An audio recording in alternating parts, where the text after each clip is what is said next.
Hi everyone! Ayun guys, happy akong mai-share sa inyo to guys kung ano bang sekretong malutong ang lumpiang Shanghai.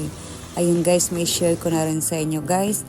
At ayun, nagisa na tayo ng giniling pork with vegetables. Then ilagay ko mamaya kung anong mga ingredients ko guys. Then kayo na ang bahala, magdagdag pa sa mga panglasa nyo guys.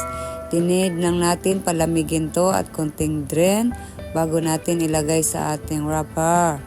Ayun guys, ang ating lumpiang Shanghai na malutong. Then, kailangan din guys na hindi masyadong marami ilagay nyo. Mga 1 spoon lang. Then, hindi din sobrang manipis yung wrapper nyo guys. Ayun guys, then ginagawa lang tayo ng ating pandikit ng water. Simple lang. Then, huwag masyadong maraming ilagay guys para hindi masira yung lumpia nyo guys.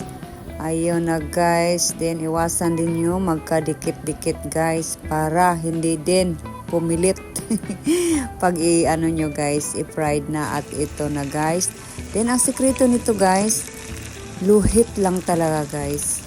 Ayan ang sekreto, then lagyan nyo ng space pag mag-fry kayo. Then hindi ako masyado naglagay din ng maraming oil guys. Depende na sa inyo guys kung paramihan na maglutaw-lutaw ba sa oil. Mga ganun. Ayun. Pak! O, diba guys? Ang sobrang lutong na. Unang luto pa lang yan guys.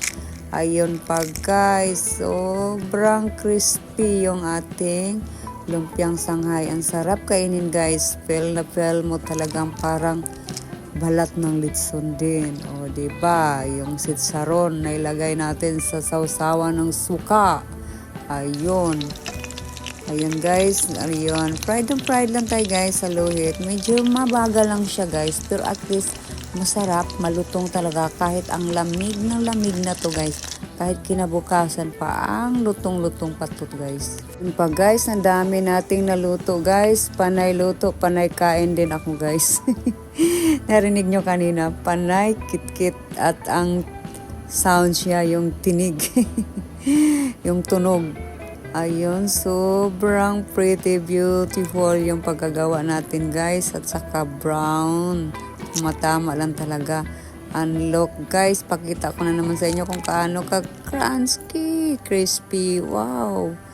Sobrang sarap. Ang init-init guys, pero ang sarap. Ayun, panay kain ang kain ako guys.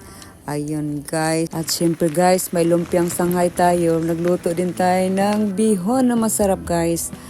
Beef, siya guys, kalbi ang nilagay ko. Sobrang sarap. Ang mamahal ng ingredients. Ayun na guys, kompleto ang ating dinner guys. Perfect. At ang daming nakain ng aking mag-ama guys. At ni Lolo. Nakailang serving ako at kuha din sila. Din ito na sa akin guys. At depende na sa inyo kung anong mga sausawan nyo guys. And happy akong na-share sa inyo guys. I hope nag-enjoy kayo guys sa ating food for tonight. And thank you so much everyone for watching. And this is all. And don't forget to like, comments, and subscribe guys. Love you guys. God bless.